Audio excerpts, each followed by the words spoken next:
बिस्मिल्लाहिर्रहमानिर्रहीम। नाजरीन, दूसरी जंग अज़ीम में जापान पर अमेरिका का एटमी हमला और उसके बाद पलक झपकते ही दो शहरों का सफाहती से मिट जाना, लाखों लोगों की मौत चंद लम्हों में ही। ये इस वजह से हुई थी क्योंकि जापान के पास एटमी टेक्नोलॉजी नहीं थी।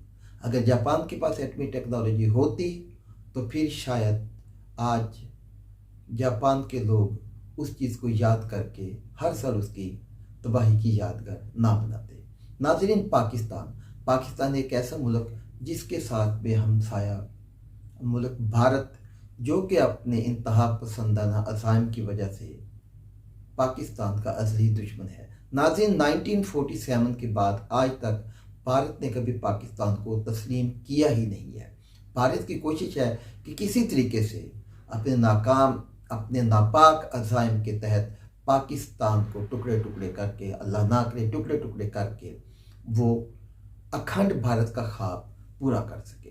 और इसी वजह से पाकिस्तान के एटमी प्रोग्राम पर भारत की जानिब से पूरी दुनिया में प्रोपेगेंडा किया जाता है और पाकिस्तान के एटमी प्रोग्राम पर उंगली उठाई जाती हैं। और नाज़रीन, आपको ये भी इल्म है कि भारत और इसराइल दोनों का गठजोड़ पूरी दुनिया के सामने मौजूद है। मकबूजा कश्मीर में इसराइली ब्लैक कैट कमांडोज का आना और आज़ादी की तहरीक को नुकसान पहुंचाना, और इसी तरह से तल अबीब में भारत के कमांडोज का जाना, बदनाम ज़माना एजेंसी के कमांडोज का जाना, ये भी ढकी छुपी बात नहीं है। नाज़रीन, पाकिस्तान के एटमी प्रोग्राम जो कि कई दिहाइयों से चल रहा था और 1998 में पाकिस्तान में इंडिया के धमाकों के मुकाबले में, ये बात याद रखी जाए कि इंडिया के धमाकों के जवाब में 5 एटमी धमाके किए और आलमी इस्लाम की पहली एटमी ताकत होने का एजाज़ हासिल किया। नाज़रीन, उस वक़्त से लेकर आज तक पाकिस्तान के खिलाफ मुसलसल साजिशें की जा रही हैं और पाकिस्तान के एटमी प्रोग्राम को रोल बैक करने की मुसलसल कोशिश की जा रही है। और इसी सूरत में कभी पाकिस्तान को CTBT पर साइन के लिए मजबूर किया जाता है, कभी एटमी प्रोग्राम रोल बैक करने के लिए मजबूर किया जाता है, और कभी पाकिस्तान को लालच दिया जाता है कि पाकिस्तान अगर अपना एटमी प्रोग्राम रोल बैक कर दे तो उसको बहुत ज़्यादा पैसे दिए जाएं। तो नाज़रीन, पाकिस्तान के एटमी प्रोग्राम के खिलाफ हर्जा सराई तो हर दौर में होती रही है, लेकिन इस दफ़ा तो इंतहा हुई होगी जब पाकिस्तान के एटमी प्रोग्राम के मुतल्लिक अमेरिकी सदर जो बाइडन ने अपने खिताब में पाकिस्तान को ख़तरनाक तरीन मुल्क करार दिया और पाकिस्तान के एटमी असासों को गैर महफूज करार। पड़ोसी मुल्क अगर भारत की बात की जाए तो भारत में 1994 से लेकर आज तक मुसलसल यूरेनियम चोरी के वाक़यात होते रहे हैं, जिनमें से नाज़रीन पहली दफ़ा 1994 में 2.5 किलो यूरेनियम स्मगल करते हुए 4 अफराद पकड़े गए। इसके बाद भारत में 1998 में 3 बार यूरेनियम को स्मगल करते हुए लोगों को पकड़ा गया। एक भारतीय अपोजिशन लीडर, जी हाँ, भारतीय अपोजिशन लीडर 100 किलोग्राम के साथ, जबकि तमिलनाडु में 9 किलो और 2 किलो और 31 ग्राम और एक और मकाम पर यह यूरेनियम गैर कानूनी तौर पर स्मगल करते हुए पकड़ी गई। मई 2000 में मुंबई पुलिस ने 8.3 किलोग्राम यूरेनियम को पकड़ा और नवंबर 2000 में 25 किलोग्राम यूरेनियम को कैंसर हॉस्पिटल से पकड़ा।